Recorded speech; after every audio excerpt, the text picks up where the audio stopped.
के गांव में विजय नाम का व्यक्ति अपने परिवार के साथ रहता था। वो अपनी समस्याओं से हमेशा परेशान था।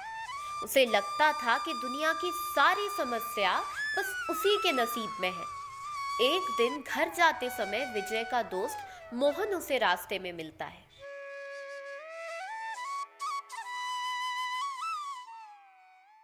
यार मोहन, तुझे पता चला क्या?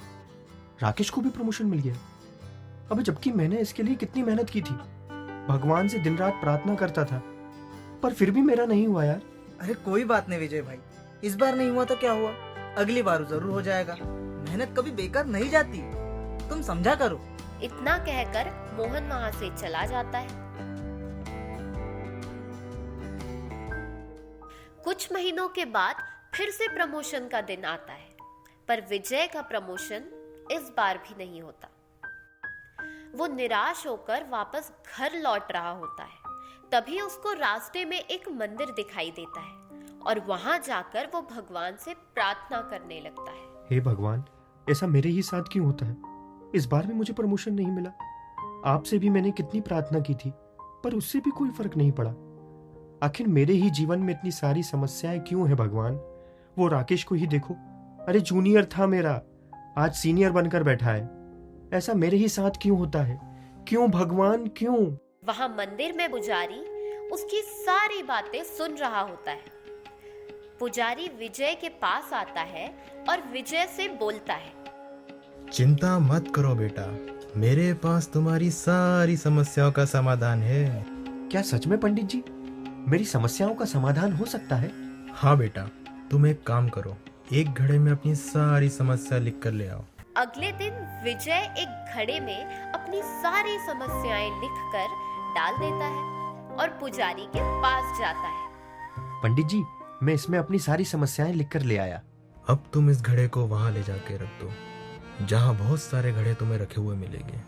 हाँ, पर एक शर्त है, तुम्हें उनमें से एक घड़ा अपने साथ ले जाना होगा। विजय वहां जाकर देखता है, उसे वहां पहले से ही बहुत सारे घड़े रखे दिखाई देते हैं। वो भी अपना घड़ा वहीं रख देता है और आने लगता है। क्या बात है, अब तो मेरी सारी समस्याएं खत्म हो जाएंगी।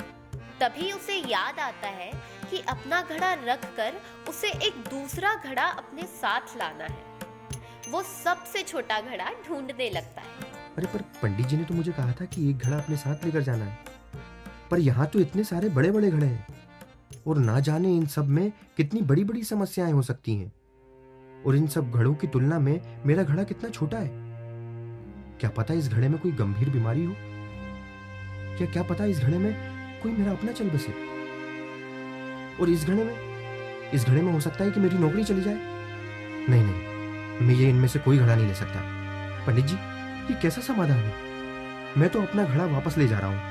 मुझे समझ आ गया है, मेरी समस्याएं तो बहुत छोटी हैं, मुझे इस तरीके का कोई समाधान नहीं चाहिए। यही तो मैं तुम्हें समझाना चाह रहा था बेटा, कि जीवन में सबके साथ सबकी समस्याएं होती है और उस समस्याओं का समाधान हमको ही करना पड़ता है। हमें समस्याओं से घबराना नहीं चाहिए, बल्कि हमें उसका सामना करना चाहिए, और ना ही उन समस्याओं की हमें किसी से शिकायत करनी है। हमें बस अपना कर्म किए जाना है। इस कहानी से हमें ये सीख मिलती है कि हमें समस्याओं से घबराना नहीं चाहिए, बल्कि उसका समाधान ढूंढना चाहिए।